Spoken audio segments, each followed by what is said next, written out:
Ok, c'est parti. Bonjour, rebonjour à toutes et à tous, bienvenue dans ce live création. Un live compliqué. Et alors, je vous le cache pas, autant sur la précédente session, j'étais vraiment un peu en stress, en train de me dire putain faut pas que je me loupe, faut que je fasse attention et tout. Autant là, je viens de me réveiller. J'ai pensé pendant toute la nuit. Mais vraiment, j'ai pensé jusqu'à 4h du matin à tourner tout dans ma tête, à comment est-ce qu'on pourrait faire, machin, est-ce qu'on le fait en live, pas en live et tout ça, tout ce dont on a parlé en fait dans la fin de la précédente session. On va y revenir sur cette question de ce qu'on va faire après le tuto en fait. Voilà, quel est l'après-tuto. Mais par contre, ce que je peux vous dire, c'est que là, du coup, je me suis rendu compte en me levant qu'on avait quand même bien avancé. On a fait que 2 sections du tuto qui étaient proposées, mais on les a bien fait. Et ça, c'est important. Donc, je rappelle un petit peu voilà, le but du projet et où est-ce qu'on en est. Donc, l'idée, c'est juste de partager ensemble le fait de suivre un tuto qui consiste à apprendre à utiliser GameMaker, en tout cas sur la base de la base de la base. Et donc, ce qu'on est en train de créer, c'est un top-down shooter. Donc, je vous montre ça vite fait. Bonne année pour les personnes qui disent bonne année, très bien à vous aussi. Voilà, donc pour montrer un petit peu où est-ce qu'on en est, en gros, voilà, on a fait un tout petit projet avec des ressources graphiques qui étaient déjà fournies dans le tutoriel que j'ai suivi. Et donc, du coup, ça consiste en quoi? Ça va être un bonhomme qui se déplace comme ça, avec la souris, du coup, qui va servir de viseur. Et du coup, notre bestiole va suivre la souris. On peut, comme ça, du coup, choisir de tirer un tir classique avec le clic gauche. Si jamais je sprint, je vais tirer de façon tout aussi précise, c'est-à-dire pas beaucoup. Mais en même temps, du coup, par contre, je vais avoir une fréquence de tir qui sera moindre. Donc là, voilà, je sprint et là, je ne sprinte pas. Donc en fait, on va tirer moins souvent. Et j'ai également avec le clic droit un tir secondaire qui aura sans doute une utilité très forte plus tard. Peut-être une espèce de délire à la Ika ou Roga, on verra ça. Mais du coup, voilà, en tout cas, les deux sont disponibles pour le moment. Et donc, on en est là finalement dans ce projet. Sachant que, voilà, aujourd'hui, qu'est-ce qu'on va faire? Déjà, on va s'occuper des ennemis qu'on va vouloir du coup tuer comme ça. Et surtout, plus important, du niveau dans lequel on va évoluer. Sachant que voilà, ça nous mènera donc à la suite, c'est-à-dire comment est-ce qu'on va faire pour ensuite derrière créer un peu de game design autour de ça. Et donc déjà pour ça il faut créer la base, c'est-à-dire les ennemis et tout ce qui va derrière. Donc voilà, on en est là actuellement. Côté code, alors je sais que parmi vous sur le chat il y a des gens qui n'étaient pas du tout là hier. Du coup je pense que on va faire un topo rapide vite fait et comme ça fait un peu révision pour les gens qui verront ça en VOD. J'espère que ce sera pas redondant. Au pire de toute façon je pense qu'il y aura bien quelqu'un dans les commentaires qui mettra le timer qui dira ça démarre à partir de temps et comme ça voilà tout le monde est ok. Et voilà donc le petit topo rapide où est-ce qu'on en est. Donc en gros je rappelle que dans ce logiciel on distingue déjà deux choses c'est-à-dire les sprites et les objets. Le sprite ça va être le visuel, donc par exemple le visuel, le graphisme de mon vaisseau, le graphisme de mes tirs, le graphisme de mes tirs secondaires et du coup l'objet cette fois-ci ça va être véritablement l'objet joueur par exemple. Et donc ça va être toute sa physique et son comportement face aux actions que nous on va faire. Ça veut dire par exemple que voilà, on a décidé dans cet objet joueur que lorsqu'il se crée, non on s'en fout, non on verra pour le cooldown, ça viendra plus tard, que voilà, lorsque à chaque frame en fait on va vérifier si on est en train d'appuyer sur une touche de direction. Par exemple là on identifie sur cette ligne là pour ne citer que elle, on identifie que voilà, si jamais on appuie donc if keyboard check, donc si on appuie sur la touche droite du clavier, et bien dans ce cas là le personnage va se déplacer donc selon l'axe des X, donc vers la droite, d'une distance de 4 en fait. Donc c'est-à-dire en fait il va se transporter jusqu'à sa position X, donc celle qu'il a actuellement, plus 4 pixels. Et donc ça sert à quoi? Ça sert justement à faire les déplacements. Donc on a fait pour droite, gauche, haut, bas. On a également décidé qu'avec la touche contrôle, on allait donc augmenter la vitesse pour justement avoir une vitesse supérieure pour pouvoir du coup sprinter tout simplement. Et après donc on a aussi créé des tirs, donc c'est à dire qu'en fait là on a écrit toute une fonction qui dit que si jamais on détecte que le clic gauche est activé et que est appuyé, et bien dans ce cas là on va créer un objet qui va s'appeler balle et qui va partir dans la direction, donc qui va s'appeler balle et qui va partir du centre du vaisseau. Et donc cet objet balle on lui a donné un comportement et donc ça c'est ici. Et donc lui on a dit que lorsqu'il était créé, lorsqu'il est créé il va aller dans la direction de la souris, il ne bougera pas, c'est juste lorsqu'il est créé qu'il va dans cette direction là. Et en même temps du coup voilà une certaine vitesse et surtout avec une petite variable d'angle qui fait que aléatoirement en fait il va aller plus ou moins dans la direction de la souris pour créer cette espèce de sentiment de dispersion qu'on va avoir dans les tirs. Si je relance vite fait le projet, vous allez voir que on n'est pas... Attendez, hop. on n'est pas en train d'aller voilà de façon unidirectionnelle. On a les tirs qui vont faire ta ta ta ta ta ta ta ta ta ta ta ta ta ta. Voilà, c'est l'idée de ce qu'on a créé. Je vois Drake qui dit c'est très basique comme code. Et effectivement, le but c'est de faire quelque chose de basique. Le but c'est de faire quelque chose qui soit donc un vrai tuto, ce qu'on est en train de faire. Et donc de pas voilà, il y a pas de prétention dans tout ce que je vous montre là. Il y a pas non plus de regardez ça va être incroyable, on va faire le meilleur jeu du monde. Juste on suit un bête tuto. Et le plus important c'est qu'on essaye de l'adapter à ce qu'on a envie de faire entre guillemets, c'est à dire que plutôt que de juste le suivre on va essayer d'aller un petit peu plus loin. Donc bah du coup la dernière fois qu'est-ce qu'on a fait? Et ben on a décidé qu'on allait rajouter une touche de sprint qui n'était pas dispo dans le tuto, mais on l'a créé nous-mêmes parce que ça fonctionne et que ça fonctionne bien, on apprend à le faire de toute façon. On a également fait le tir secondaire qui n'était pas normalement prévu dans le tuto, mais voilà j'ai changé la couleur du sprite du tir en fait, je l'ai passé en... Comment? En rose, et donc on a créé une seconde fonction qui permet de faire le tir secondaire, histoire de réemployer en fait ce qu'on avait appris. Et pourquoi est-ce qu'on fait ça? Pour justement se familiariser avec le langage, avec les outils, pour être habitué à s'en servir tout simplement et pouvoir le retrouver facilement. C'était un petit peu l'idée, on en est là à l'heure actuelle, et donc bah, comme hier en fait on va suivre le tuto tel qu'il nous est proposé. J'espère que vous entendez un tout petit peu la musique d'ailleurs au passage. Attendez, hop là voilà, et on va mettre ça, et donc du coup on va retrouver la vidéo qu'on avait hier. Alors attends, parce que là du coup il y a un truc qui va pas, c'est qu'on va sur la vidéo numéro 3. Donc, je rappelle qu'il y en a 8 au total. Et donc là c'est le moment chiant, voilà ça y est, le moment chiant arrive. C'est à dire qu'on va écouter tout ça et on va regarder un petit peu ce qui en ressort. Dans l'idée c'est que j'essaye d'accompagner ça au mieux, donc l'idée encore une fois c'est pas de faire un truc ultra prétentieux et de se dire ah ouais alors du coup là on va faire ça machin, là il vous dit une connerie on va faire ça comme ça. Non, au contraire c'est tout l'inverse, on va vraiment écouter très attentivement ce qu'il raconte. Et on a phase d'écoute, ensuite derrière je vous explique avec d'autres mots et en français surtout parce que le tuto est en anglais. Et derrière bah du coup on essaye de voir si on a des perspectives pour aller un peu plus loin que ce qu'il nous raconte, ce qui est toujours très important et ce sur quoi j'insiste beaucoup. Voilà, donc je vous le dis, on va s'ennuyer, mais on va s'ennuyer ensemble, et ça c'est le principal. Allez, c'est parti. Welcome to part 3. In this part, now that we have our player object and he can shoot some bullets, our next logical step is to create something for him to shoot at. So we're going to create a green blob alien thing that's going to move towards the player, and if it touches the player the game will restart, but we can shoot them down before that happens, okay?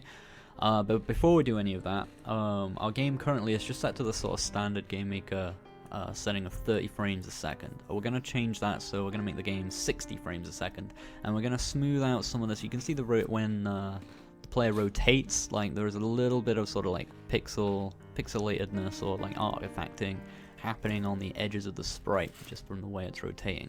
So we're just going to change one setting that'll make that much smoother, and it'll help out with all of our different sprites that face different angles, okay? So let's close that. In options in the resource tree, okay, just open that and you'll have a couple of things in here by default, main and Windows. Okay, so double click on main first of all, and this will bring up our global game settings. You see the very top here, game frames per second. So this is different from GameMaker Studio 1.x, where you would have to set a target room speed per room, and that would sort of become your frame rate, right? Here we actually just set a target frame rate for the actual game. So change that from 30 to 60, okay, and hit apply. That will make the game 60 FPS, but before we run the game, in platform settings here, just select Windows, and this will bring up our Windows specific options, okay, which we could also access from down here in options just by double clicking on Windows. We're gonna go ignore all this stuff for now, just go into graphics, okay, and turned off by default is interpolate colors between pixels. This was turned on by default in GameMaker Studio 1.x, but it's turned off by default here. You don't want to turn this on if you're using pixel art, okay, or if you're using like very crisp, sharp pixel art, because if you do, you might run into problems where you see images blurring kind of at the edges, especially like if you rotate them or if they're between subpixels and so on, which you'll want to avoid. But if you're using kind of HD sprites like the ones we're using, it can be really useful to tick this because it'll give you a much sort of smoother finish when you rotate sprites around or do other things with them, okay? And you won't get any of that sort of sharp artifacting going on, okay? So click OK, and if we run the game now, we should find not only have we doubled our frame rate, but also our player sprite looks way smoother. Ok, très important. Alors, là il y a plein de choses à checker qui sont importantes. Donc en gros, qu'est-ce que nous raconte le tuto? Donc c'est rigolo parce que là on n'est pas encore sur les ennemis du coup, mais sur quelque chose qui quand même compte un petit peu. En fait, ce que Sean, ce cher Sean, nous explique, c'est que Là actuellement, dans la configuration de base en fait sur GameMaker, on est sur un jeu qui nous propose donc du 30 images secondes. Et donc c'est pour ça que déjà ça saccade un petit peu. Je sais pas si vous le voyez vous avec le live, mais moi je le vois très clairement où ça saccade déjà sur les déplacements, c'est pas très fluide. Et en plus de ça, je crois qu'il expliquait aussi un truc par rapport au fait que ça pixelise un petit peu sur les côtés. Et donc c'est pour ça qu'on peut utiliser une sorte d'anti-aliasing, si j'ai bien compris. On va regarder ça vite fait. Donc ça c'est dans les options. Du coup voilà, c'est ici où on retrouve en fait le 60 images secondes. D'ailleurs tiens, hop là voilà, on va virer ça. On fait donc appliquer et ensuite dans Windows, il nous dit que on a là-dedans donc le interpolate, voilà très bien. Et donc a priori si je fais ça, normalement en fait je devrais avoir le jeu plus fluide. Mais le fait est que s'il est plus fluide c'est cool, mais voilà on a... Ah oui c'est ça, oui carrément c'est beaucoup plus net cette fois-ci. Donc là on est dans quelque chose effectivement d'anti-aliasé à la perfection. En fait ça oui, interpolation je pense que c'est ça, c'est que ça doit anti-aliaser un petit peu. Et voilà, et donc du coup en gros par contre on se rend compte d'un truc, c'est que ça tire beaucoup plus vite et ça se déplace beaucoup plus vite également. Pourquoi est-ce que ça fait ça? Alors ça c'est un facteur qui est très important à intégrer parce que du coup ça vous aidera pour toute la suite. En fait ce qu'il va expliquer là dans la suite c'est que quand on va donc programmer les choses dans Step, je rappelle que ce qui va se passer en fait c'est que ça fera un check à chaque frame. C'est-à-dire qu'en fait à chaque frame, ici, on va se déplacer, je le rappelle, de 4 pixels. Sauf que quand on a 60 frames par seconde, on a 2 fois plus de frames en une seule seconde. Donc finalement, on va aller 2 fois plus vite. Je sais pas si vous comprenez l'idée, c'est-à-dire qu'en fait, à la base, on avait 30 frames dans une seconde. Et donc du coup, dans une seconde, on pouvait se déplacer de 30 fois 4 pixels. Sauf que là, on a 60 frames dans une seconde. Donc on va se déplacer en une seconde de 60 fois 4. Et ça devient du coup beaucoup plus fort. Donc en fait, ce qu'il faut faire ici, et c'est pour ça que c'était important tout à l'heure de mettre du coup non pas une valeur ici, mais bel et bien une variable qu'on avait créée. Et donc là, on va juste diviser par 2 ici et diviser par 2 ici. Voilà. Donc là déjà au niveau des déplacements c'est réglé. Et ensuite au niveau des tirs, donc là ça va se faire ici. On va augmenter le cooldown on va le multiplier par 2.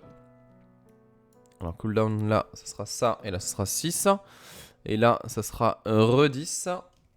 Et là ça sera re-6. Donc là voilà, je rappelle que le cooldown c'est l'inverse. C'est toutes les temps de... Comment dire oui c'est ça, toutes les temps de frame. Ça va tirer, donc là voilà je vais tirer une fois toutes les 6 frames ou alors une fois toutes les 10 frames en fonction de l'action que j'ai, c'est à dire si je sprint ou si je ne sprint pas. Et donc on va voir ça et merci à Shamiaza du coup qui s'abonne à la chaîne. Et voilà, donc là du coup on retrouve le jeu qu'on avait tout à l'heure mais en plus fluide. Et donc du coup c'est là. Est-ce que vous voyez d'ailleurs que c'est plus fluide ou pas du tout au live? Je suis pas sûr que ce soit évident, hein. Honnêtement ça m'étonnerait. Mais en tout cas voilà, donc là on a la fluidité qui a augmenté, donc on est bien en 60 images secondes avec les mêmes timings qu'au préalable. Et donc tout ça fonctionne bien. Après il y a Shin Pansen qui dit on peut aussi utiliser le delta time. Ce que tu dis est vrai, mais par contre je rappelle qu'on est sur un tuto facile. Et donc l'idée c'est vraiment de faire un truc qui soit accessible pour tout le monde.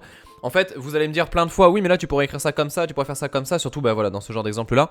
Mais le but, c'est vraiment que tout soit bien clair pour les gens qui sont pas du tout familiers avec ça. Donc on va pas pour le moment aller dans les raccourcis de langage ou dans les choses un peu plus complexes. C'est pour ça que j'essaie de vraiment tout développer, entre guillemets proprement, parce que du coup j'ai oublié les points virgules de partout. Mais bon voilà, l'idée c'est ça.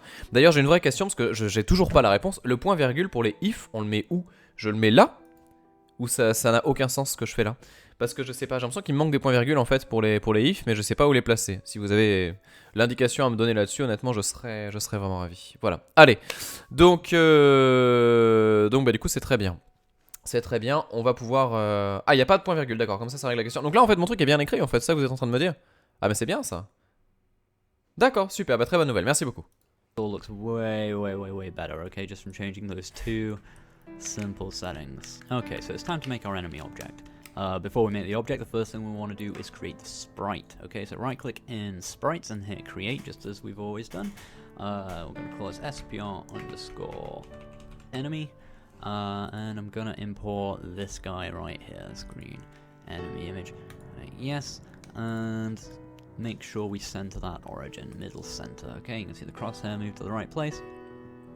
Just exactly as we've done with our previous sprites. Okay, and then go ahead and close that. Right click in objects and hit create, and this object is going to be called obj_enemy.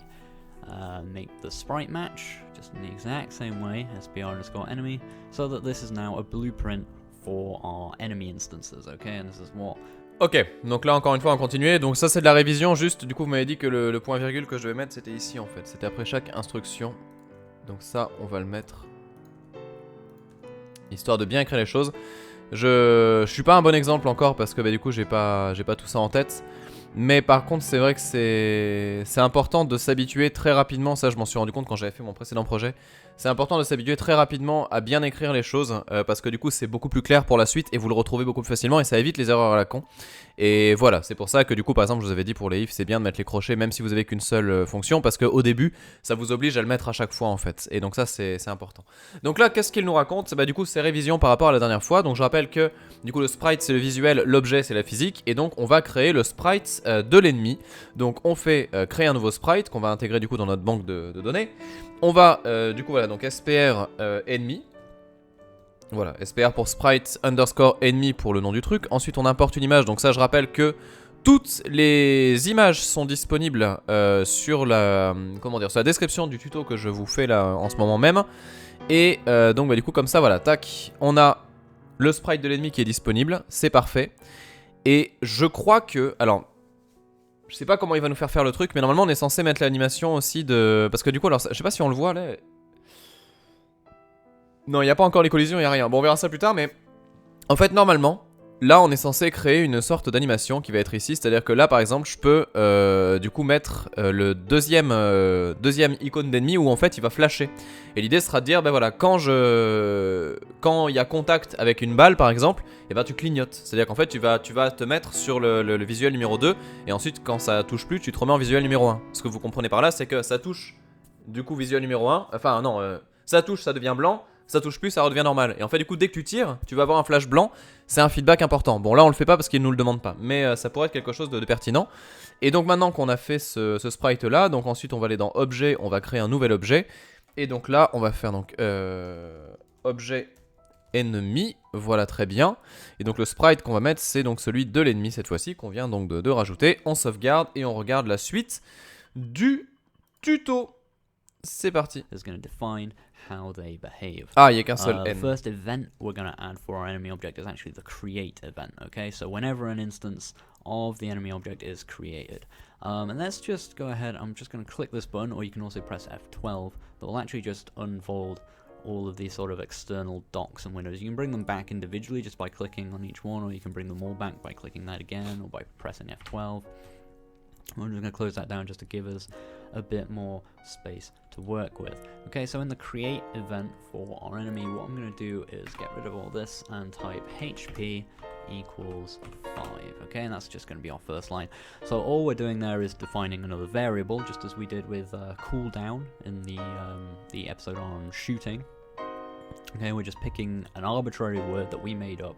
I'm calling it HP, and I'm going to set it equal to 5. That's going to represent the hit points, okay, or the health points, or however you want to say it, of the enemy, so that when we take 5 HP worth of damage, the enemy will get destroyed, okay, just as with a lot of different types of games, I'm sure you can imagine. Okay, so that's just a simple variable, and we're going to set up another variable, this one called SPD, okay, going to be for speed. Don't type the word speed, as you can see that changes color because it's a built-in variable in GameMaker, okay. If we were to set a speed, then the object would actually use that speed in the game, would actually move at the number we put into that at that many pixels per frame, which is not what we want. We just want to declare an arbitrary word that represents the idea of speed or the concept of speed and set it equal to a value. And we're going to use that value to move our object along later on. You'll see what I mean, okay? Just don't use the actual full word speed, use anything else you want, okay? I'm just using SPD. Next up, let's create the step event, okay? I'm just going to bring this over here. Add event step. Ok, très bien. Alors, là on va revoir d'autres choses. Il y a juste un truc qui me fait un peu souci, mais on verra ça plus tard. Du coup on repart du coup sur l'objet ici. Là voilà, j'ai mis mon sprite. Non, c'est bizarre parce que... Bah ouais, c'est bizarre ça. Pourquoi on le voit pas? Bah alors... Attendez, j'ai dû casser quelque chose, je sais pas si c'est passé. Du coup, ça on fait ça, là on fait ça, là on fait 1,5 là. Ah voilà, c'est bon, nickel, excusez-moi. Donc ouais, ah j'avais oublié d'enlever ça. Donc du coup, qu'est-ce qu'on fait ici? Donc je rappelle que, voilà, on va dans un premier temps du coup parler de ce qui va se passer en fait, les données de base lorsque l'objet est créé. Donc c'est-à-dire qu'en fait, lorsque l'ennemi existe, quelles sont de base les choses qui lui appartiennent. Et donc là en fait ce que nous dit Sean, c'est qu'on va mettre deux valeurs. La première, c'est qu'on va faire une valeur de HP qu'on va mettre égale donc à 5, ça veut dire qu'en gros on imagine qu'il faudra 5 tirs pour tuer. Et l'autre valeur, c'est donc SPD, ce qu'il appelle, donc c'est une sorte de concept relatif de la vitesse qui met à 1,5. Je sais pas s'il a mis un point ou s'il a mis une virgule. On va mettre une virgule, mais je sens que c'est une bêtise. Non, ça doit être un point. Oui, c'est un point. Voilà, alors pourquoi est-ce qu'il a mis ça comme ça? Quel était le but qu'il y avait derrière tout ça? Honnêtement, je sais pas exactement. Enfin, la vitesse, j'ai du mal à comprendre exactement vers quoi ça va. Et juste, je voulais vérifier un truc, donc il y a des espaces. Je pense pas que ça change grand-chose, mais on va quand même les mettre. Et ensuite, bien évidemment, les points-virgules pour fermer le bazar. Voilà, très très bien. Shinpansen qui dit voilà, que le logiciel a l'air classe, est-ce qu'il est cher? Donc c'est effectivement 30 € par an, tout simplement. Après, voilà, effectivement, je vois qu'il y a des gens qui réagissent sur le fait qu'on ait donc un FPS qui soit fixe, entre guillemets, ou en tout cas qu'on calcule ce qui va se passer à l'écran par rapport au bitrate, au framerate, pardon. Je peux imaginer, je suis nul pour ça, mais je peux imaginer pourquoi ça peut être problématique. Notamment si tu veux faire des sauts de frame, si ton jeu rame par exemple. Mais par contre, je pense que là c'est un tuto. Donc l'idée c'est pas du tout de faire ça. Enfin là on suit le tuto et peut-être qu'on aura d'autres tutos qui nous montreront comment est-ce qu'on fait de façon plus smooth et plus logique. Vraiment j'insiste, le tuto ça s'appelle faire ton premier jeu sur Game Maker. Donc l'idée c'est pas d'aller de suite dans tous les trucs les plus corrects du monde. Il y a des raccourcis qui sont faits, on le voit. Et c'est pas grave, c'est pas grave. Je comprends l'idée de vouloir apprendre de suite, oui mais autant apprendre à faire comme il faut. Certes, je comprends complètement l'idée, mais faut rester aussi l'esprit ouvert et se dire que c'est quoi l'essentiel en fait. Qu'est-ce que tu veux retenir de tout ça? C'est quoi le but de cette leçon par exemple qu'on est en train de faire? Le but de la leçon c'est pas de savoir faire de A à Z un jeu de ce type là. Le but c'est de se familiariser avec quelques fonctions et quelques outils qui vont parler de déplacement, qui vont parler de créer des variables, ce genre de choses là. C'est déjà des choses assez tricky en fait pour les gens qui sont pas du tout à l'aise avec ça. Je sais que moi quand j'ai vu la première fois j'ai quand même un peu halluciné. Donc voilà, on se concentre là-dessus pour le moment. C'était le point info. Allez, hop. Rid of this, and what I'm going to write in here is we're going to check to see if the player exists, and if the player does exist, move towards the player every frame, okay? So if, first of all, just asking GameMaker a question, if the following, instance underscore exists. Okay, that's a built-in function, you can see it come up there, and you can see here what it's going to ask us for is just the name what instance of what object exists, okay? So open brackets and define the object that we're looking for, which is obj underscore player. Close that bracket and then close the other bracket we just opened, okay, so you can see the pairs that we're opening and closing there. And then open and close a pair of curly braces, okay? So this line of code is very simply saying if any instance of obj underscore player exists, do whatever we put in here, okay? And if there aren't any, don't, okay? It's just a simple check to make sure we don't try and move towards a player if there isn't a player in the game for whatever reason, okay? Which is stuff we might do later. For now it doesn't really matter either way, but it's a nice check to put in place ahead of time. So what do we want to put in here? Well, we want to actually move towards the player. So type move underscore towards underscore point. You can see that turns yellow, that's a recognized function. And at the bottom here you can see what it's asking us for. It's asking us for an X coordinate, a Y coordinate, and a speed at which to move, okay? And this is why we created that variable earlier, SPD. The X position we want to move to is wherever our player happens to be. So obj underscore player dot X will return the X coordinate of the player should he be in the game, okay? And do the same thing again for his Y coordinates. Obj underscore player dot Y, comma again, and for the speed we type SPD, okay, which is going to return 1.5, which is the value that we set in the create event, okay? Simple as that. And then the last thing we want to do with this enemy every frame is change the angle of the sprite to face towards wherever it's moving so that he visibly appears to turn around and move. Okay, so I'm going to type image underscore angle equals direction, just as we did with the player when we were pointing him towards the mouse cursor. Okay. Ok, alors, c'est rigolo parce que là, si vous avez vraiment suivi tout ce qu'on a fait depuis le début, ça doit vous sembler tellement évident ce qui se passe là. Mais on va faire un topo pour les gens qui sont pas trop à l'aise. Alors, en gros, qu'est-ce qu'il nous raconte, qu'est-ce qu'il a fait? Donc là déjà, je rappelle que voilà, on a donc deux variables, variable DHP et variable SPD pour la vitesse. Cette variable là va nous être utile parce qu'en fait, c'est là qu'on voit que c'est fait vraiment pour les jeux en 2D, ce logiciel là. Enfin, ce moteur là même, hein, c'est un moteur. Parce que justement on a des choses qui sont automatisées et qui sont très bien faites. Donc en gros comment ça va se passer?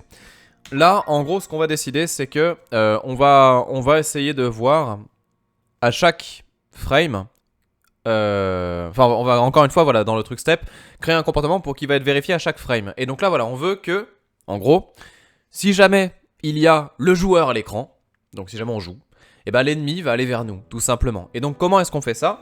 Et bien d'abord on doit faire un test pour vérifier si le joueur est bel et bien présent. Donc en gros ce qu'on lui dit au jeu c'est que si... alors attendez, c'est quoi exactement? C'est... Ah c'est instance exist ça, donc c'est... Ah, attendez, hop. Donc si il y a... Donc instance exist, c'est en gros voilà, s'il y a l'objet qu'on va mettre entre parenthèses à l'écran, de présent dans le jeu. Donc là l'objet c'est obj player. Alors dans ce cas là, et donc là on refait les crochets qui vont bien. Voilà. Alors dans ce cas là, tu vas aller en fait en direction du joueur. Et donc bah du coup ce qui est rigolo c'est que là il y a déjà tout ce qu'il faut. Parce que du coup il y a une fonction qui s'appelle move forward. Ça non attendez, comment elle s'appelle? Move towards pardon. Voilà. Donc ça veut dire qu'en fait là tu dis automatiquement, enfin je crois que c'est ça, hein, j'ai pas de bêtises. Oui ça voilà. En fait il y a une fonction qui dit bah si jamais, enfin le move toward point ça veut dire en gros tu vas dans telle direction, point barre, tu y vas et c'est tout. Et donc là ça va dans quelle direction? Donc on va donner deux coordonnées comment dire, de position, X et Y, et une vitesse à laquelle ça va aller. Donc il y a tout qui est automatisé, là c'est bien, c'est pratique, hein. Il y a tout qui est automatisé dans le logiciel. Donc du coup bah, le X ça sera le X de l'objet player, donc... Je sais pas si ça marche comme ça. Je pense que c'est ça, hein. Attendez, je revérifie ce qu'il a écrit, mais... Oui, voilà, c'est ça. Donc on va sur le X du joueur, mais aussi sur le X, le Y, pardon, du joueur. Désolé, j'essaie d'expliquer ça au mieux, mais c'est pas évident. Et à la vitesse qu'on a définie tout à l'heure, c'est-à-dire le SPD, c'est le même SPD qui est là, donc on va à 1,5. Alors je sais pas exactement, j'aime pas trop le fait de mettre des 1,5 par contre, on va mettre 2 parce que je suis pas fan des chiffres non entiers. Et voilà, en gros on en est là. Donc ah,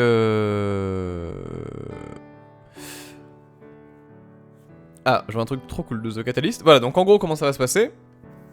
L'ennemi va popper en gros quand il sera présent et automatiquement il va aller vers le joueur. Donc si on peut tester ça. Donc là on a notre room, on va mettre l'ennemi dedans de façon random. On fait play et on teste pour voir un petit peu ce qui se passe. Et du coup vous allez voir que normalement l'ennemi va venir vers moi. Exactement, donc à une certaine vitesse. Après on peut tirer dessus, il se passe rien, de toute façon on l'a pas défini. Ah, est-ce que... Ah, c'est rigolo ça. Et du coup il va un poil plus vite que moi, donc on est obligé de sprinter. Ça c'est le game design après. C'est savoir si on veut qu'il aille aussi vite, plus vite, etc. Mais par contre on a un problème, c'est que bon bah ok il se déplace et c'est cool, mais par contre il ne tourne pas. Il ne tourne pas et ça peut être un petit peu chiant, un petit peu dérangeant. Donc on peut vouloir faire en sorte que le sprite en fait s'oriente dans notre direction, ou en tout cas qu'il s'oriente dans la direction dans laquelle il marche. Imaginons qu'il ait des yeux par exemple, ce truc là, et ben on voudrait que ses yeux pointent vers nous tout simplement. Donc c'est pour ça qu'on va dire ici un truc, c'est que on va mettre donc image angle, c'est-à-dire l'angle de l'image va être égal à la direction, c'est-à-dire en fait l'angle qui correspond à ça, j'imagine. Enfin en tout cas tu vas te pointer dans cette direction là. Donc si jamais on teste, on va voir ce que ça donne. Hop là, donc là je vérifie que c'est ok. Exactement, et là vous voyez du coup qu'on a... Ah c'est rigolo ça. Oh il a... Attends, il y a un truc qui va pas là. Pourquoi est-ce qu'il speed? Il accélère. Il accélère de ouf. C'est quoi cette merde? Ah, je sais pourquoi. Je sais pourquoi. Ah, ça c'est malin. Et oui, parce que là, mon problème... Et là... Non, attends, je le dis pas. À votre avis, c'est quoi le problème? Je veux voir si sur le chat il y a des gens qui arrivent à trouver ça en 2-2. Pour les gens qui connaissent pas, bien sûr. Hein, pour ceux qui connaissent par cœur, il y a aucune difficulté. Mais pour les autres, il y a un truc marrant là qui se passe. Pourquoi est-ce que ça plante? Et donc il y a The Catalyst en attendant qui nous dit voilà que suite au live d'AM2R il y a un an, il s'est lancé du coup dans Game Maker et donc là maintenant il fait des game jam et tout avec un groupe de potes d'étudiants et je trouve ça trop stylé. Je trouve ça trop stylé, c'est génial ce que tu me dis la Catalyst, hein, vraiment je suis ravi. Exactement Valdoran, c'est tout à fait ça. Donc oui, notre problème c'est que en fait si on regarde le sprite ici, en fait l'origine on l'a mis sur le côté, donc ça veut dire qu'en fait quand nous on va tourner, lui il va tourner par rapport à l'origine, donc en fait il va faire des gros déplacements comme ça en arc de cercle, et donc il va pas juste pivoter. Du coup nous ce qu'on fait ici c'est qu'on le met en middle centre, voilà très bien, en 57-57, et donc là normalement le problème est réglé, et ça devrait aller beaucoup mieux, on va voir. Voilà. Et donc là, du coup, on a quelque chose de plus logique au niveau des déplacements. Et ça commence à devenir un peu moins vénère. J'essaie de regarder un truc. Mais il va vite quand même, cet ennemi. Peut-être remettre le 1,5, mais ça m'embête de mettre des chiffres non ronds. Après, c'est vrai qu'on n'est pas en pixel art, donc on s'en fout un petit peu, ouais. Parce que ça c'était mon problème en pixel art, c'est quand tu mets des demi en fait tu crées des choses un peu bizarres à l'écran. Et j'avais eu plein de soucis de collision et tout ça à cause de ça, alors je vais pas vous expliquer pourquoi parce que c'est un peu long et chiant, mais c'est vrai que c'était spécial. Voilà, allez, on est à 1,5 et on va reprendre le tuto, donc je pense que là il va falloir savoir comment est-ce qu'on fait pour tuer les ennemis et tout ça, c'est parti. That's all we really need for the basic setup of our enemy object, okay? So I'm just going to bring back the resource tree and go into the room editor. Okay, so on just the instances layer, that'll do for now. I'm just gonna select obj_enemy and hold Alt, which will also put him in my hand there, and then just click a few times to place a few of them into the room. You can just click and drag them out as well, as we've done before. But yeah, we just want just a nice handful of those in the room. Now, if I run the game, we'll find that they move towards the player, just like that, okay? We can't actually shoot them or do anything to them yet, so they look kind of menacing, unstoppable threat of green blobs, but then if they touch me, they all just kind of vibrate on the spot like that. They don't actually do anything. So that's what we're going to change now. We'll make it so if they collide with me, then that's it, that's game over, but if I shoot them, they lose hit points and eventually disappear. So let's open up the step event for our enemy object first of all. Okay, so bring that up, close this down. Okay, so this is just our step event from before. At the moment you can see in create we set a HP variable, but we don't do anything else with it, okay? As far as the game's concerned, HP just means 5, and that doesn't determine anything else in our game. So we want to say that if HP is less than or equal to 0, we're going to destroy this particular enemy. So if HP less than or equal to, that's just a mathematical symbol, 0, close bracket. Okay, so if that particular condition is true, we're not going to open a set of curly braces for this one because we... Est-ce qu'on fait les YOLO et est-ce qu'on essaye de le faire sans que... C'est marrant ça. Est-ce qu'on essaye de le faire sans le tuto? Pour la suite, ça peut être très marrant. Pour voir si on a bien compris quoi. Parce que là c'est facile, tout ce cas-là on sait le faire.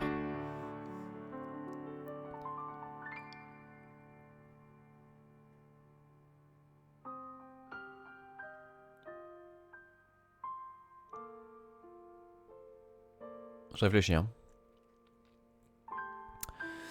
Je cherche juste la truc de la collision en fait. Attendez, je veux quand même voir la fonction collision et après on y va. We only want to do the one thing. I know we technically did the same there, but we might want to do other things there at a later point. But if our hit points is less than or equal to 0, there's really only one thing we're ever going to want to do, and that's instance_destroy. So I'm just going to put it on the same line. When you put a thing just on the same line. Tout ça je sais le faire, c'est pas un problème. Je me rappelle plus ce que c'est la fonction qui dit s'il y a collision. En fait. Enfin, si, ouais. Does the one thing that you put after the condition in brackets, okay? So if our hit points are less than or equal to 0, we'll just destroy this particular instance. The reason I said less than or equal to 0 and rather than just equal 0 is, I don't know, maybe you subtract 3 hit points from the enemy when he's on 2 or whatever and you end up on -1. You don't want to like skip over 0 and not get destroyed because you're on minus health, etc. Okay, just little bits of logic that you might not necessarily have thought about if you're not used to doing game logic and so on. Less than or equal to 0 just helps us cover all the different situations that might occur. Okay, so that's set up, but right now there's no way the enemy will ever actually reach 0 hit points because we set hit points to be 5, right? There's nothing in our game that ever tells our hit points to reduce. So that's what we want to do now. So let's bring back the resource tree and go to the bullet object, okay? And we want to add an event for when the bullet object collides with our enemy objects, okay? So where's collision down here? And select obj_enemy. D'accord, c'est bon, je m'en souviens. Alors par contre, il y a un truc qu'il faut que vous m'expliquiez. Pour les gens qui sont sur le chat, là je pense qu'il y en a bien qui ont la réponse. Pourquoi est-ce que...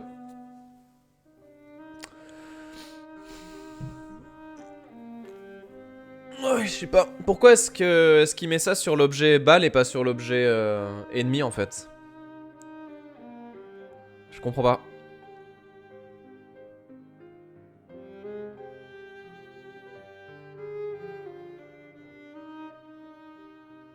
Ouais, c'est bizarre.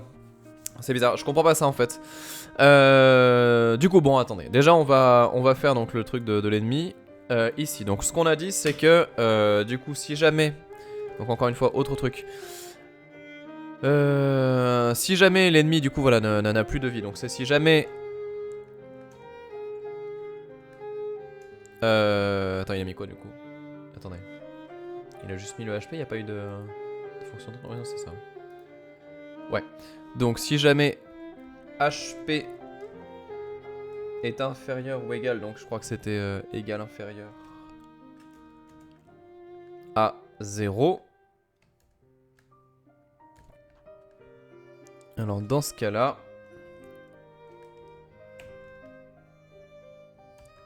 On veut que, du coup, j'ai mis le majuscule, on veut que le truc se détruise tout seul. Donc là voilà, en fait on détruit l'objet. C'est-à-dire que si jamais il n'a plus de vie, il se détruit, tout simplement. Alors Crazy nous dit oui mais tu dois pouvoir le détruire quand même de l'autre côté. D'accord, c'est pas l'ennemi de détruire la balle. Non mais c'est l'ennemi qui a les HP en fait. Ah attendez, il y a un truc que j'ai foiré, c'est quoi? Est-ce que j'ai inversé le inférieur et le 0? Je sais pas. Qu'est-ce qui chie? Ah oui, non, j'ai inversé l'inférieur et le égal, pardon. C'est ma faute. Ah oui, c'est inférieur ou égal, oui, c'est ça. Ouais, du coup, vous me dites qu'on peut le faire de deux côtés. Ouais, mais j'imagine bien. Mais comme ça, pour t'y retrouver, tu sais que les dommages sont sur les objets de bullets. D'accord, ok, c'est un choix libre, on n'est pas obligé. D'accord, oui, c'est pour ça. Flichanté, merci beaucoup à toi du coup. Je me lance pas dans un nouveau projet comme tu le dis, mais juste on teste les choses.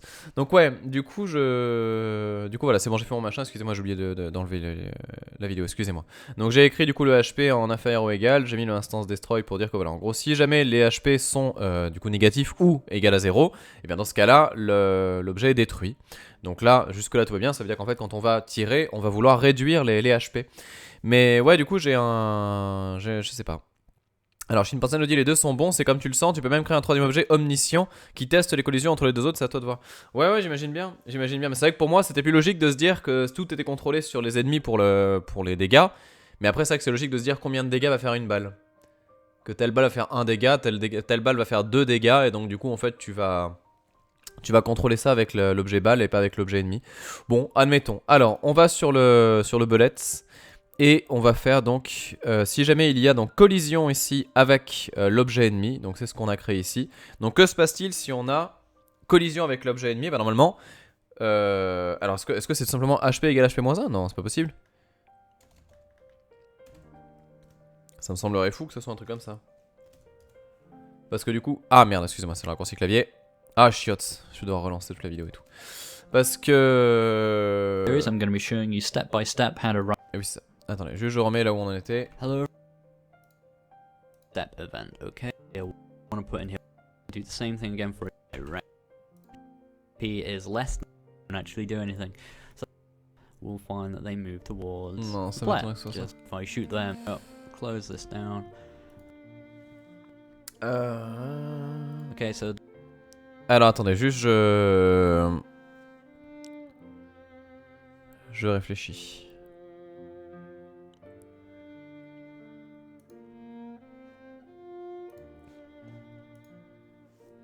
Ça marchera pas parce que c'est HP mais c'est pas la bonne valeur en fait.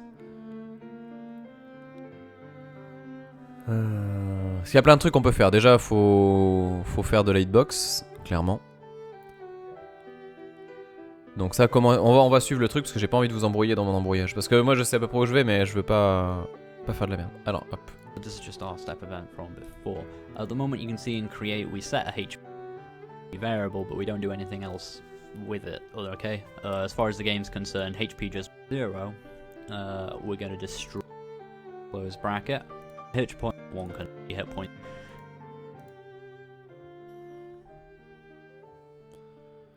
Ouais, il faut indiquer de toute façon voilà, qu'effectivement les dégâts qu'on va faire, ça sera dans le objet ennemi et pas dans le... Et pas à l'ouest quoi. With any instance of obj underscore enemy. Now, what we want to do is find the specific enemy that's just been hit. Vous voyez que là, c'est pas tellement la logique qui nous manque, c'est plus le langage. D'où les tutos. Now, any code we put in here just by default will apply to the bullet instance, but that's not what we want. We want to apply code to the enemy instance. Now, we can actually do that from inside this object, and the way we do that is using a with statement. Okay, you can see that turns yellow. What this does is it allows us to put in either the ID of an instance in the game or an object, and it can apply to all those objects or like any kind of reference to a specific instance or object, and apply code to them or with them rather than with the object that's calling the code. So I'm going to type with. Now you might think I'm going to type with obj underscore enemy, right? Okay, with the enemy we hit, but that would apply to all instances of obj underscore enemy and not the one we just hit. The one we just hit, whenever we run a collision event, the instance of the other object involved in the collision rather than the object calling the event is stored in the word other. So if I type with other, okay, that will return the ID of the particular instance that we've just hit in this collision, okay? So with other, and this works in the same way as an if statement. I could type something to happen at the end here, or I can open a set of curly braces and type in a bunch of resulting actions here, which is what we're going to do, okay? So with other, HP equals HP minus 1, and semicolon, there, okay? Ok, compris. Donc, si vous n'avez pas chopé l'idée du truc, en fait, c'est de dire que, du coup, donc en fait, on va utiliser une fonction donc, qui s'appelle with, que j'avais complètement zappé. Et sauf que, alors, le truc que j'avais compris, c'est qu'en fait, quand tu fais other, ça veut dire automatiquement objet ennemi, c'est avec l'autre en fait, c'est ça.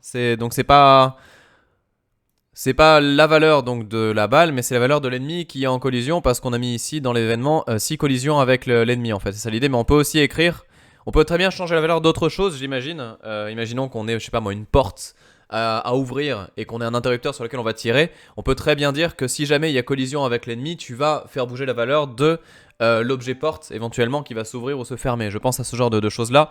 Je pense que c'est ça, voilà exactement. Donc c'est le other, c'est l'instance avec laquelle tu collisionnes, très bien. Et donc si jamais donc on touche ça touche et touche pas. Non, touche pas ça touche et touche pas, c'est ça? Attends, touche pas touche et pas touche pas touche. touche pas et touche pas touche, ouais, c'est ça. Putain, je me suis perdu. Oh merde, c'est chaud. Et donc là du coup voilà, donc c'est exactement ce qu'on avait dit. Donc c'est que sur l'autre le HP égale HP moins 1. Et donc là où on va essayer d'aller un petit peu plus loin, c'est qu'on va essayer de faire nous-mêmes la collision telle qu'il le faut. Alors déjà, très important. Ah oui, c'est vrai, j'avais oublié qu'on faisait ça.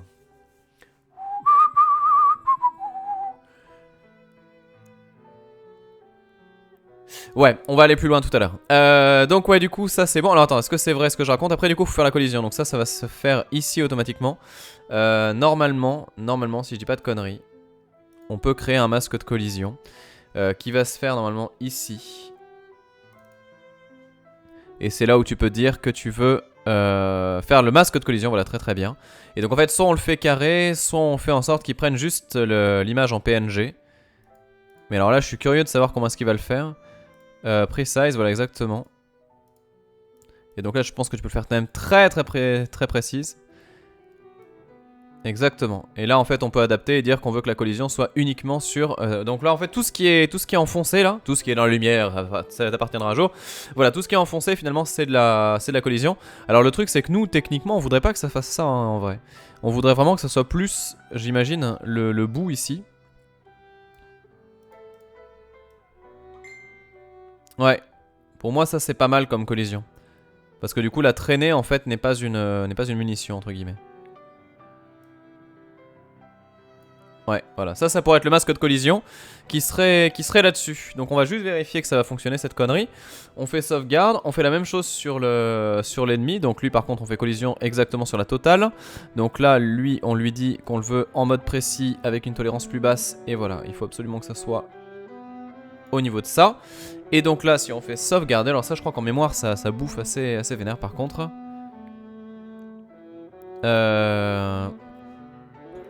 Et donc là... Ah oui, Saber, j'ai dit une connerie, oui, tu as raison de me corriger. Et donc juste je vérifie que ça fonctionne parce que je suis impatient. Oh oui, ça fonctionne. Par contre, attends, j'étais pas censé faire HP-1 là? Attends. Il me manque un truc là. On a dit HP égale 5, ok. Et si je tire, normalement c'est HP égale HP-1 à chaque frame. Peut-être que -1 c'est trop, je sais pas, attends. On va refaire tir par tir. On va voir. Non, il y a un problème. Ah, parce que... Mais oui, je sais pourquoi. Ah, ça j'aime bien. Là, c'est bien. Là, on sort du tuto. Pourquoi ça fait ça, selon vous? Là, pour les gens qui connaissent pas, encore une fois, c'est très important. Ceux qui savent par cœur, s'il vous plaît, ne répondez pas. Pour les gens qui savent pas, c'est super intéressant. Pourquoi est-ce que... Et voilà, exactement. Pourquoi est-ce que je tire et que ça fait ça? En fait, c'est parce que... Ça, vous l'avez déjà dit du coup. C'est parce que ça fait un tir. Ça fait un tir qui, en gros, ne détruit pas la balle. Et donc, vu que ça ne détruit pas la balle, en fait, ça, je rappelle que toutes les frames, il va vérifier le truc. Donc, toutes les frames, en gros, il va regarder s'il y a collision ou pas. Et si pendant 5 frames d'affilée, il voit qu'il y a collision, bah il enlève du coup 5 HP en fait. Donc, il faut qu'au contact, ça se détruise. Donc là, du coup, l'autre étape, donc s'il y a collision, c'est ça. Et instance, du coup, destroy. Voilà. Et donc là, normalement, si je dis pas de conneries, ça va fonctionner. On va voir. Parce que du coup, là, il y aura une frame de suite où elle va se virer. Non, du coup, je me suis planté. Alors, attendez. C'est s'il y a... Ah non, je suis con. C'est dehors. C'est s'il y a collision, tu détruis. Voilà, c'est ça. Excusez-moi. Là, du coup, j'ai fait détruire l'autre. Quel imbécile. On n'a rien vu. Donc là, voilà. Hop, vous avez vu, il y a collision. Et du coup, ma balle se détruit. Et j'en balance 5. Et ça marche, voilà. C'est magique, c'est magique. Ah bah voilà. Là, on arrive sur les choses bien. Là, on arrive sur les choses très très bien. Donc voilà, du coup, ça fonctionne. Et maintenant qu'on a fait tout ça, bah on va aller plus loin. On va aller plus loin, sinon c'est pas drôle. Je vous avais dit que voilà, moi je voulais pas faire ça comme ça. Donc avant même de continuer le tuto, je veux juste changer un truc. Je veux changer la couleur de cet ennemi de merde. Et j'aimerais qu'on... Alors comment est-ce qu'on pourrait faire ça proprement? Ouais non, on va pas le faire proprement, on va juste faire... on va se dire qu'on fait un proto à la con. Et donc je vais juste prendre 2 secondes pour modifier juste un truc de mon image. Alors attendez, il faut que j'aille juste dans les documents. Là vous le verrez pas ce que je vais faire, mais ça va être évident. C'est comme hier en fait. Je vais juste vite fait dans Photoshop pour changer un truc. Voilà, c'est la couleur de ça. Et donc je veux le passer en couleur jaune. Oui. Voilà. Pour qu'on ait l'ennemi des tirs jaunes. Alors, ennemi 1. Et l'ennemi des tirs roses. Je rappelle que voilà, le but c'est vraiment de faire un truc adapté. Attends, levels. Non, c'est pas ça que je veux. Attendez, je suis en train de le créer, j'en ai vraiment pour une seconde. Je vous montrerai la partie Photoshop, un de ces 4.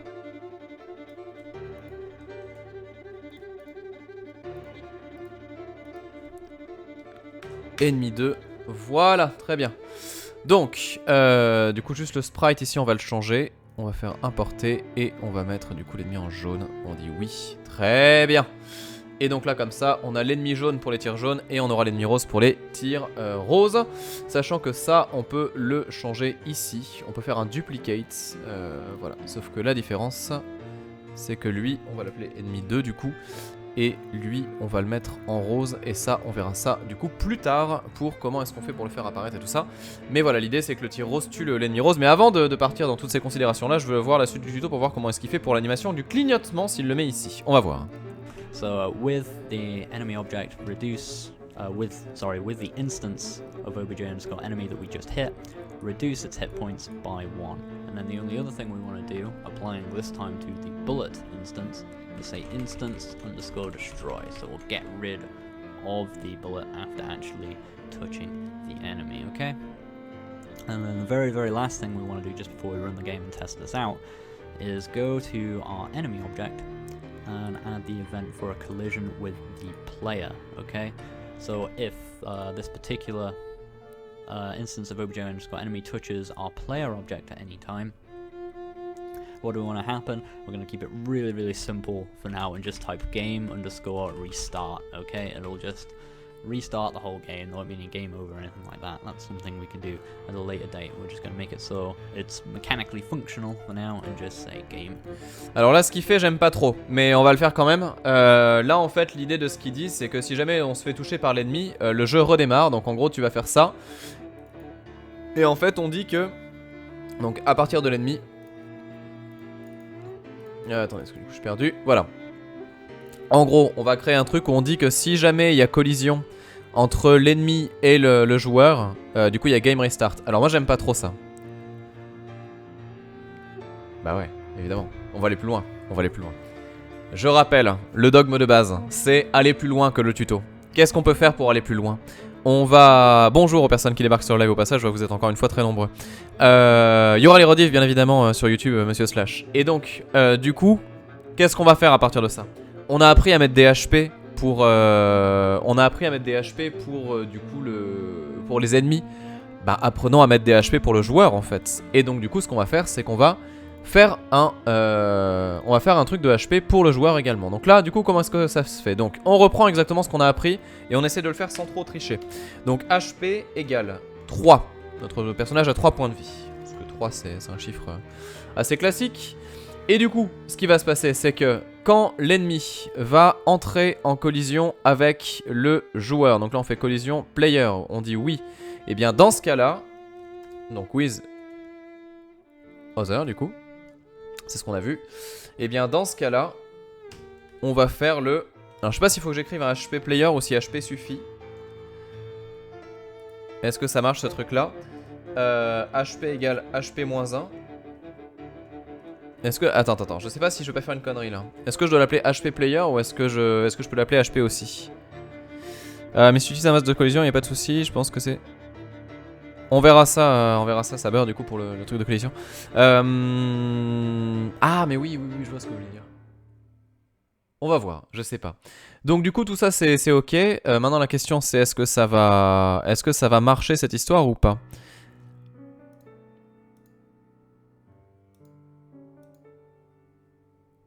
Jamais de truc avec le même nom, d'accord, ok. Donc on va faire HP et HP player. Et est-ce que je dois mettre des guillemets?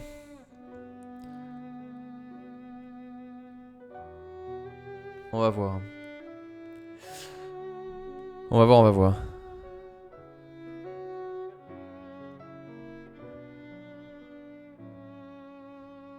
On me demande si je vais rentrer en collision avec mes balles, pourquoi?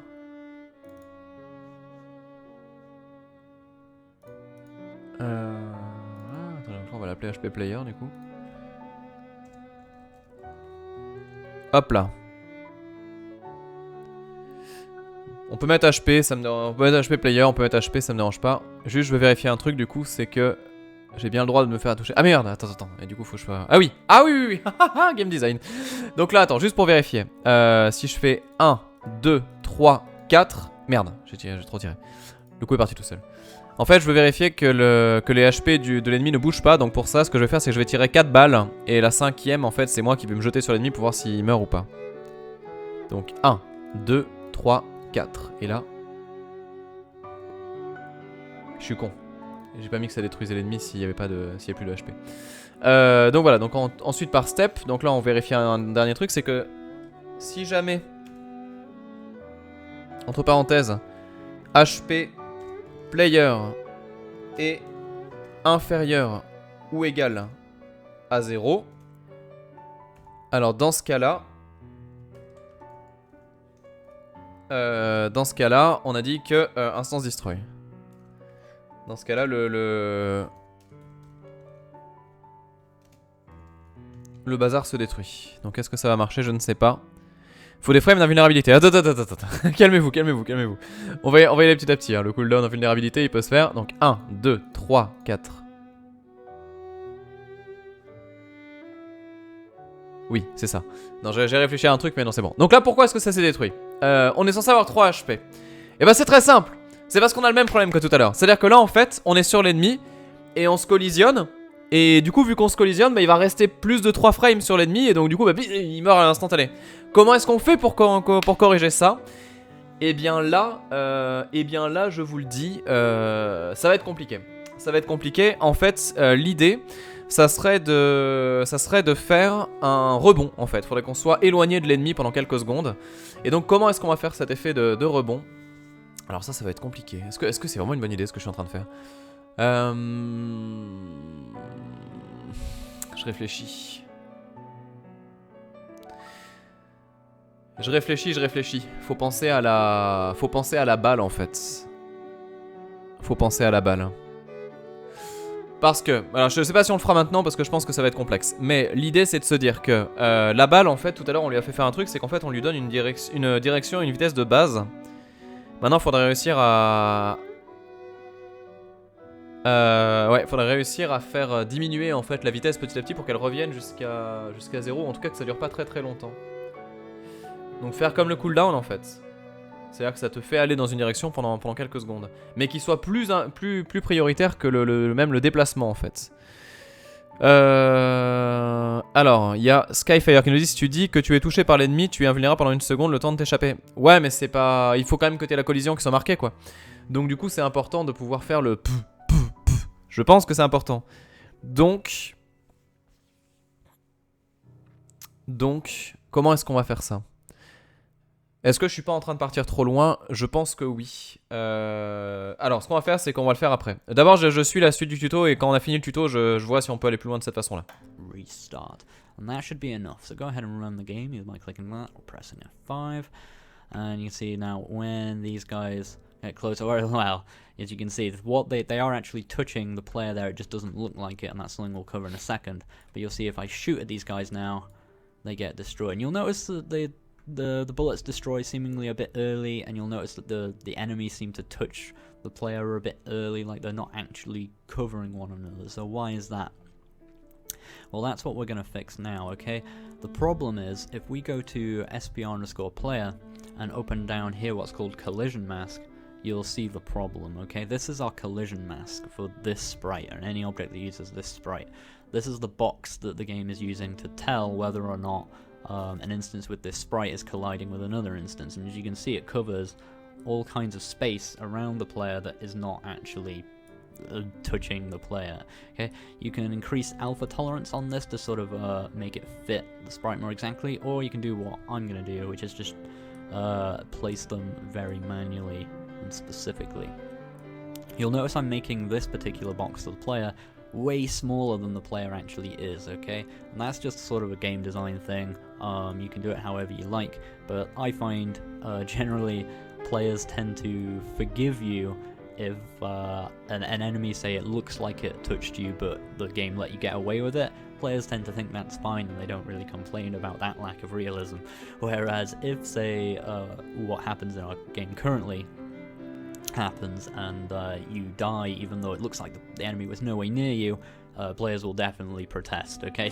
Say that's not fair, you know, you need to sort the hitboxes out. So I find it's always generally better to err on the side of giving the player a sneakily too small hitbox rather than accidentally have one that's a bit too big, okay?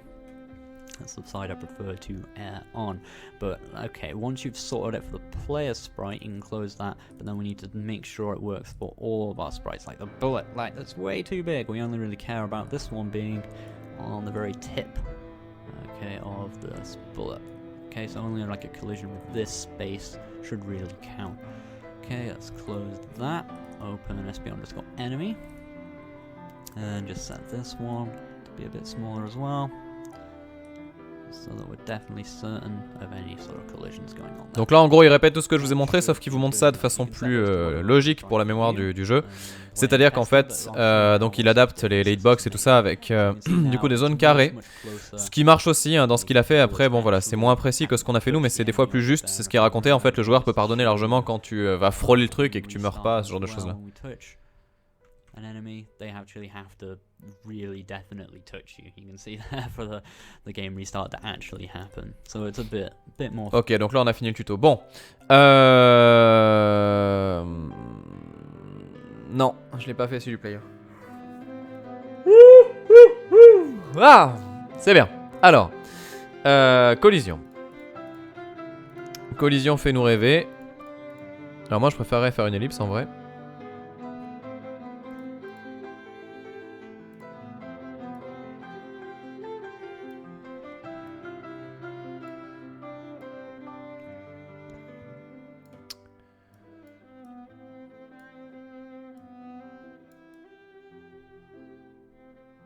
Voilà, hop, on sauvegarde et c'est bon. Donc, du coup j'ai une vraie question à vous poser. Donc là pour les gens qui regardent ça en VOD déjà, je vous le dis, vous pouvez passer directement à la prochaine parce que là il y a moyen qu'on se casse en deux pour des conneries. Ah, juste parce que je suis buté. Maintenant, pour les autres, sur le live, est-ce qu'on se fait chier pour le rebond en fait? Est-ce que j'essaie de faire en sorte que mon personnage rebondisse sur l'ennemi? Pour, bon si j'y arrive pas on abandonnera, hein, c'est pas grave, mais voilà, est-ce qu'on essaie d'aller jusque là en fait, et de se dire voilà, il y a le rebond, et donc du coup le joueur va se reculer et perdre juste 1 HP. Est-ce que je tente ça? Est-ce que je tente ça? Dites-moi ce que vous en pensez. Ça va être relou, hein. Je vous le dis, ça va être relou, mais ceci étant, ça va être intéressant si on y arrive, et ça sera une petite victoire malgré tout. Et ouais, pour les gens qui regardent ça en VOD, vraiment j'insiste, je pense que c'est mieux pour vous d'aller à la prochaine, et de voir la suite du coup. Si tu rebondis niveau gameplay, c'est chaud. C'est vrai, Crazy, tu penses que c'est chaud? Bah pour moi, c'est logique en fait. Quand je dis rebondir, c'est rebondir sur 4 secondes. Enfin, même pas, sur quelques frames. Tu rebondis à l'infini sur des ennemis. Bah non, tu te fais repousser en fait. Bah comme dans Metroid, tu rebondis. Metroid, t'arrives, tu sautes et tu te prends le machin, et tu te décales. Bah là, c'est pareil. J'ai bien fait le je sais. Bon ouais, c'est... On va essayer, Il y a des gens qui maîtrisent Game Maker à la perfection parmi vous parce que je sais que j'aurai besoin d'aide là. Du coup, je commence à fatiguer, ça y est, c'est bien. Il est midi, je suis déjà déglingué. Alors, on a dit que... du coup c'est lui qui va le dire. C'est que s'il y a collision avec un ennemi, eh bien dans ce cas-là tu vas me faire bien chier. Alors, dans ces cas-là, ce que tu fais, et donc là on repense à ce qu'on a écrit pour la baballe. Dans ces cas-là. Alors, je sais pas si on va se décaler dans ce... Non, ouais.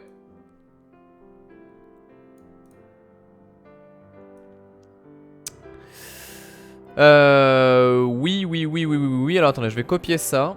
Je vais copier ça et ensuite on va se décider.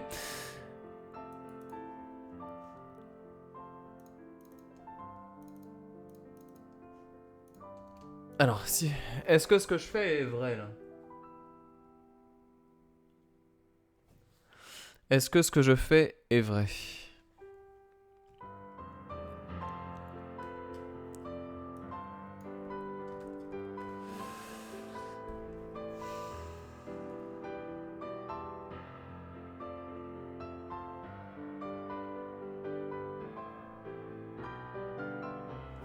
Alors on peut faire ça. Et du coup la direction ça sera... Alors faut aller dans la direction opposée.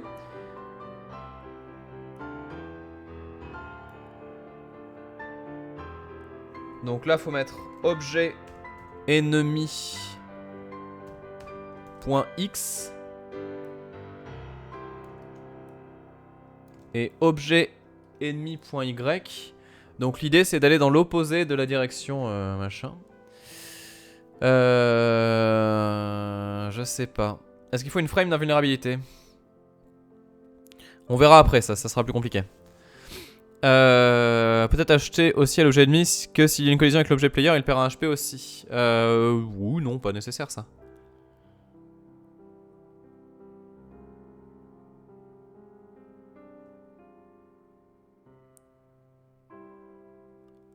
Donc non, surtout pas with other, parce que sinon c'est si je mets ça du coup knocked, ça veut dire que c'est l'objet ennemi qui va se déplacer. Moi je veux que ce soit le joueur qui rebondisse. En fait le seul truc qui me pose problème là, c'est que je me dis à quel moment je... Attends, je veux juste tester, voir ce que ça fait, même si je sens que je vais tout casser. En fait je veux juste savoir si mes commandes sont prioritaires sur ça en fait. Ok, donc là déjà, ça faut que tu le diminues. Et surtout, du coup ça va être... Alors est-ce que je peux mettre moins et moins ici? Ça marche ça? Je sais pas si ce que je viens de faire fonctionne en vrai, hein, donc on va voir.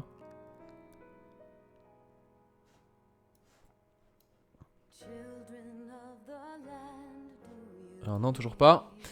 Comment est-ce que je fais pour avoir le truc Non, la direction elle change pas. La direction change pas. Eh si, elle change. Attends, on va pas mettre celui-là déjà. Est-ce que c'est ce moins là du coup faut que je mette? On va voir. Après oui on peut créer une variable stun effectivement qui s'incrémente de 5 frames. C'est vrai, c'est vrai. Ah! Ah! Bon, il se passe des choses. Oui d'accord. Alors attends.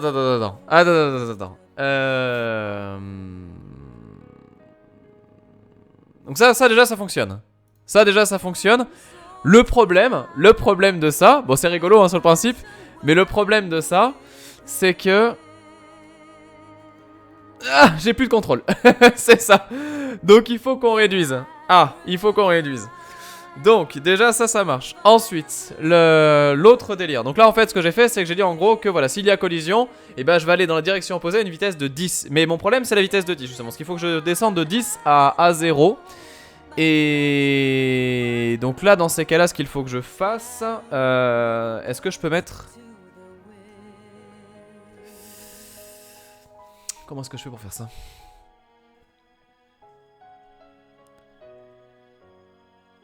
Coucou Dranek. Drakek pour les intimes.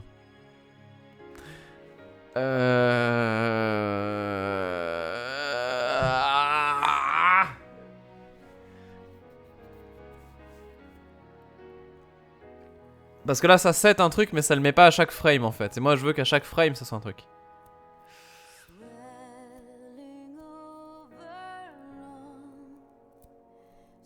Alors peut-être que là la valeur faut que je la mette en... Attendez.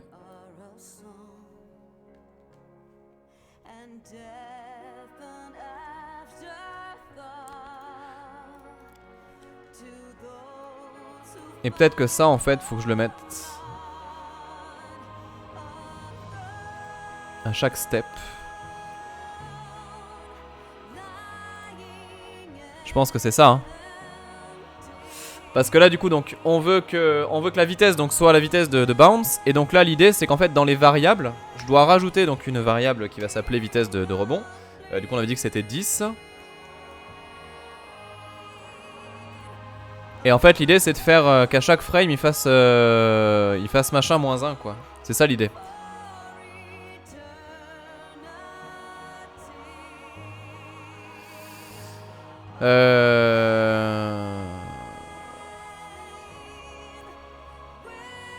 C'est ça. En fait c'est que la elle est à max.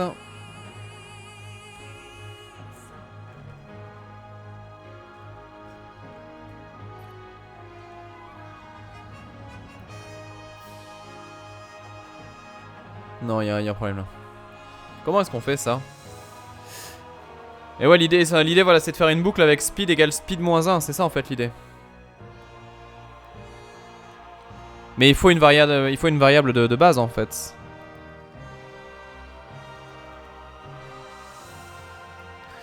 Ah, ça y est, je sais. Ça y est, je sais. Ça y est, je sais, ça y est, je sais. Et donc en fait, tu fais ça. Donc ça, c'est ok. Que speedbound et machin, donc ça, c'est -1, c'est ok. Et sauf que là, en fait, quand il y a collision, c'est ça. Et sauf que là, ce qu'il faut que je fasse, c'est que... Alors attends, on va y arriver. Ah merde, comment est-ce que je fais pour le check de s'il y a collision ici?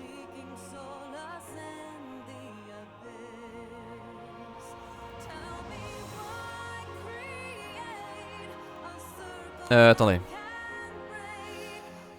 Est-ce que là, je peux mettre le speed bounce à... J'essaye des choses, après je vous explique. Imaginons que je fasse ça. Ça marche ou pas?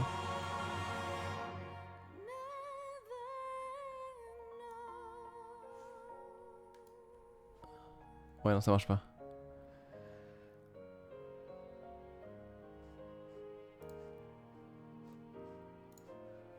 Ça marche pas. Alors pourquoi est-ce qu'il y a un problème?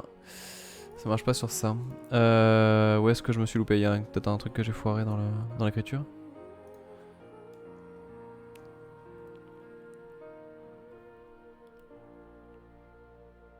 En fait, l'idée de ce que je voulais faire, c'était de dire que quand il y a collision avec l'ennemi, la valeur se met à 10 en fait. C'est l'idée. Voilà, la valeur se met à 10. Et quand je... Et ensuite, à chaque frame, celle qui était à 10 se met à -1. Ah oui, jusqu'à 0 par contre. Enfin non, après il fait son calcul, on s'en fout. Je sais pas. Oui, mais il garde en mémoire la nouvelle direction par rapport à l'ennemi. Je sais pas de quoi vous parlez du coup. Alors, Saber nous dit tu vas pas avoir le choix d'une utilisation de booléen vu que c'est un changement d'état. Mais oui, c'est ça l'idée globale. Il faut que tu dises le bouncing qui se met à 1 dans la collision. Et quand tu step, tu fais machin dans ce... Ah oui, d'accord, ok, je vois ce que tu veux dire. Ah, oula, c'est trop lourd ça. Oh, attendez. Urgence. Portable qui s'éteint. Ouais, exactement. Vite.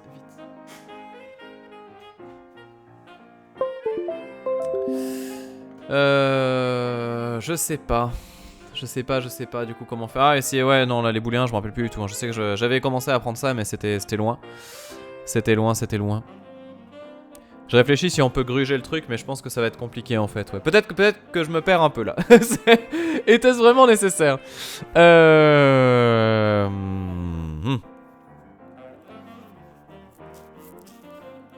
Parce que le problème, c'est que mon speed bounce, il a 1000 valeurs là.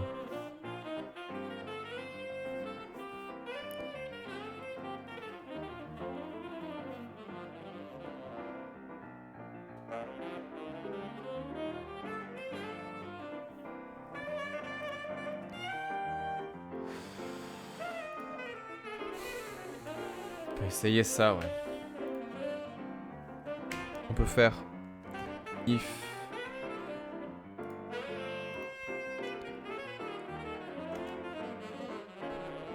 speed... Ah, attends. If donc SPD bounce supérieur du coup. Supérieur ou égal à 0. Donc si la vitesse de rebond est supérieure ou égale à 0, donc ça veut dire en fait quand on va toucher ça va bouger. Alors dans ce cas là,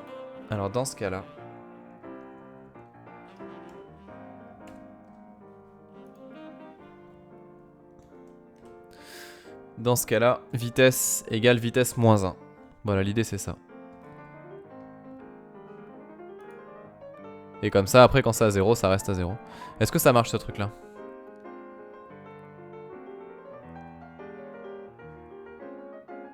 Non, il y a un problème à la ligne 7. Il y a toujours un problème avec ça. Pourquoi ça marche pas ce truc là? Pourquoi il en veut pas de ce speed bounce? Parce qu'elle existe pas cette... Parce que je l'ai mal réécrit, je sais pas. Peut-être à cause de ça du coup? Je sais pas, attendez. Juste je veux voir ce que ça donne mais... Attends, il y a un problème sur ce truc là, mais je vois pas ce que c'est. Aidez-moi. C'est parce que je dois mettre des guillemets peut-être? Ah, c'est ça le problème.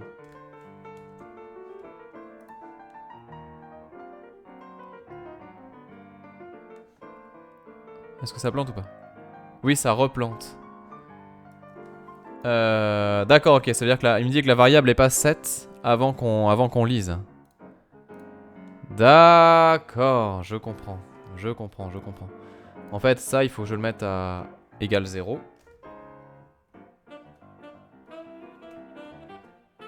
Au début, j'imagine.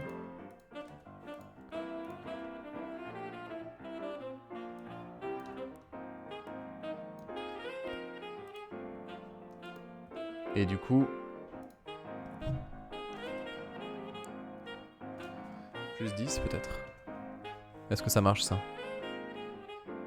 Du coup, quand ça touche, tu prends 10 de vitesse de déplacement.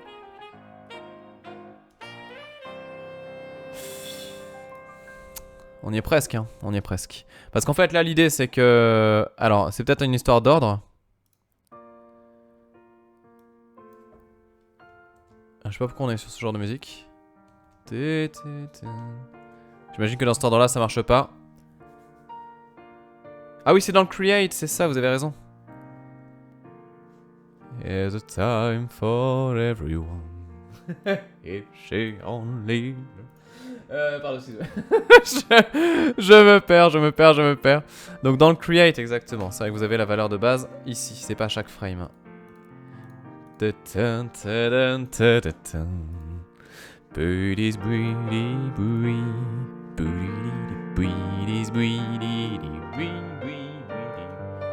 Ah, il veut pas.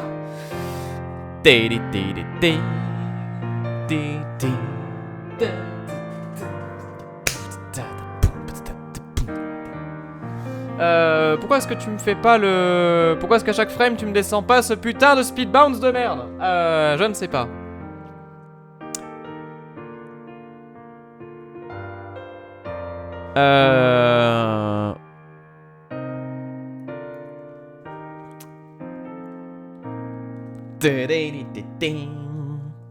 Je sais pas. Je ne sais pas. Repeat. Alors, il le descend, mais tu réaffectes pas speed à speed bounce. Ah bon?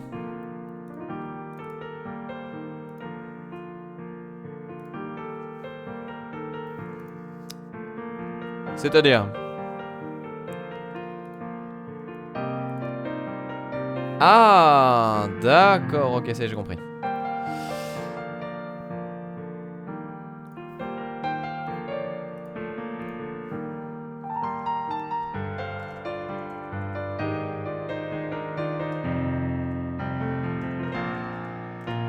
Mais c'est juste ce que j'écris là ou pas du coup?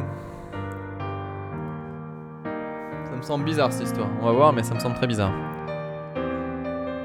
On va voir. Non, ça se détruit. Donc on oublie.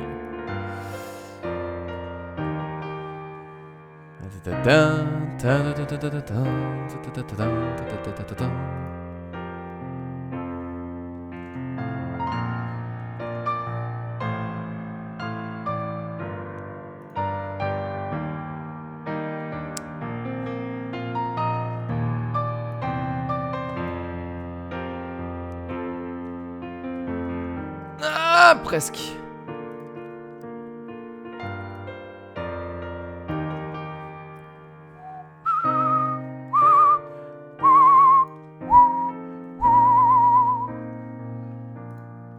Je sais pas. Je sais pas. Je savais qu'on se perdrait, hein. Ah merde, attendez, il avance tout seul du coup là. Non, il y a un problème, il avance tout seul là. Pourquoi tu avances tout seul alors que je t'ai rien demandé? C'est ça le problème. Attends. Il bouge tout seul. Est-ce que tu bouges tout seul maintenant aussi? Bah c'est quand même de 1 par frame, hein. C'est énorme. Ouais, c'est bon, là il bouge plus. Bon, le rebond fonctionne, il y a juste qu'il se décrémente pas le machin quoi. Là t'as SP Bounce qui est jamais 7 à 10, donc il n'y a pas de décrémentation. Bah si, justement, parce que quand il y a collision avec l'ennemi... Ah, mais je suis con. Mais je suis... Ah mais non, mais c'est ça. Non, c'est ça. Bah non, il y a pas de problème. Il y a pas de problème.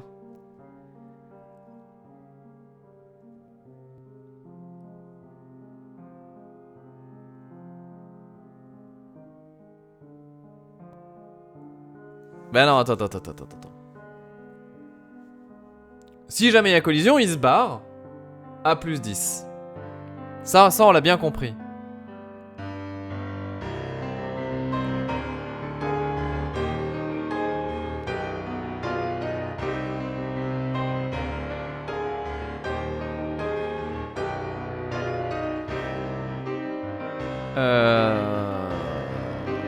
Ah, attendez. Dans ta collision, faut faire un speed bounce égale 10. Ah.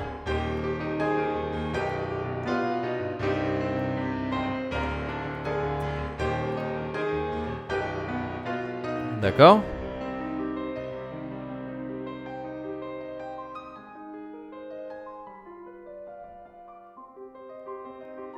Et du coup, à chaque step, tu dis que ça c'est égal à speed bounce et speed bounce c'est ça? On va voir. Attendez. On va voir. Oh oui! Oui, ça fonctionne! C'est incroyable! Pardon. Ça fonctionne! Ok. Oh, vous êtes des génies! Vous êtes des génies! Je l'ai toujours su. Alors attends, parce que du coup ça va être long. Magnifique! Magnifique! Magnifique! Là je dis oui. Là je dis oui. Oh là là mon dieu, ce moment d'orgasme infini. Le rebond qui fonctionne. Pou. Oui. Ça fonctionne et il a 3 PV. Et il a... Oh là là là là mon dieu. Oh mon dieu. Oh mon dieu. Oh là là. Il est vivant. Il est vivant. Nous avons créé un monstre. Oh là là là là là là là là là là là. C'est beau. C'est beau. Et donc là, 1 PV, 2 PV, 3 PV. Et ça marche cette merde. Et ça marche. Putain. Ça c'est beau ça. Ça valait le coup. Bon alors, je récapitule depuis le début pour qu'on soit sûr de bien comprendre. En fait, ce qui se passe, c'est que on a créé une valeur qui se vérifie à chaque frame qui est la valeur du rebond. Et donc ce qu'on dit, c'est que si cette valeur du rebond est différente de 0, alors dans ce cas-là, la vitesse va aller à... donc va se mettre à une certaine valeur et elle va à chaque frame perdre 1 de vitesse. Donc ça veut dire qu'en fait ça va se bouger et ralentir. Donc c'est pour ça qu'on a rebond en fait. C'est-à-dire qu'on a la force qui est trop forte pour qu'on puisse nous aller dans notre direction et ça revient petit à petit. Et du coup en fait ce qui se passe c'est que quand il y a collision avec l'ennemi, et bien dans ce cas-là la direction de notre objet joueur sera fixée à l'opposé et à une vitesse de 5 et la vitesse de 15 pardon, et la vitesse de rebond se met à 15. Donc en fait quand il y a collision elle se met à 15 et vu que c'est supérieur ou égal à 0, et bien dans ce cas là à chaque frame elle va baisser de 1. Donc on a le rebond qui se fait. Oh là là, c'est incroyable. C'est magnifique. C'est magnifique. Ah par contre on me dit que ah oui c'est vrai. Non attends, faut que ce soit égal à 0. Eh oui, non, c'est ta raison. Par contre, il faut que ça soit strictement supérieur à 0, sinon on va avoir des problèmes. Voilà, parce que si on met supérieur ou égal, du coup on va aller à -1, ensuite à -2, ensuite à -3. Bon, après, c'est pas très grave parce que de toute façon, on a que 3 touches. Mais le détail est important. C'est magnifique, c'est magnifique. Attendez, il nous faut une musique de la victoire. Il nous faut une musique de la victoire. Attends. Je veux une musique de la victoire. Donc, je me battrai pour ça. Voilà. Alors, on va la mettre en libre de droit, sinon on va être emmerdé. Attention, celle-là, elle est pour vous. Ah, elle est dégueulasse. Elle est parfaite.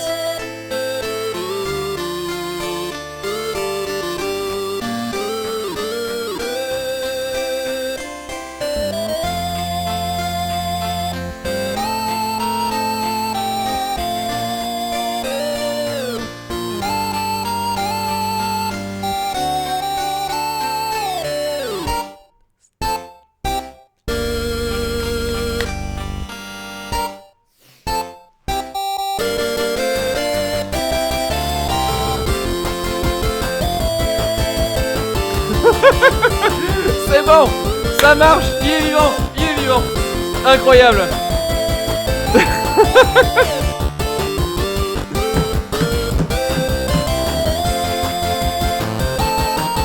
Et là j'ai une pensée infinie pour Ganesh qui avait fait une super reprise. Hein. C'est magnifique. Ah ouais non ce remix edit n'est pas du tout à la hauteur de cette victoire incroyable. Et on a réussi. Et ça c'est beau. Et Et oui, voilà, c'est magnifique. Bon, bref, tout ça pour dire quoi? Pour dire que du coup, bah, on va faire une deuxième section, je le rappelle, voilà, où on va passer du coup à la création du niveau et du background, et ça va être fantastique, j'en suis absolument certain. Et donc, eh bien voilà, je suggère une micro-pause de rien du tout. Le temps pour moi d'aller chercher un verre d'eau tout simplement. Et puis du coup voilà, je le récupère dans 2 secondes. Et après ces 2 secondes, bah, on passe à la suite. C'est à dire bah, du coup voilà, comment est-ce qu'on fait pour créer le bout de niveau qui va aller avec tout ça. Et je suis convaincu que ça va être un moment absolument incroyable. Pour les gens qui... Vous êtes 700? Il se passait quoi depuis tout à l'heure là? C'est quoi le bordel? Ah, Titavion! Mais c'est Titavion, d'accord, ok, mais je comprenais pas. Ah mais putain, petit avion, là, tu as host au meilleur moment, c'était parfait. Merci beaucoup Titavion et bienvenue du coup à toutes les personnes qui sont de sa commu. Oui voilà, donc vous savez pas dans quoi vous êtes atterri là, je pense que vous savez pas. C'est un grand moment, c'est un grand moment. Nous sommes en train de faire un tuto pour faire du jeu, bref voilà, vous allez donc du coup vous allez voir ça. Dans 2 secondes, je reviens très très vite. Et je vous dis à tout de suite, j'en ai pour 1 seconde, je cherche un truc à boire, j'arrive, à tout.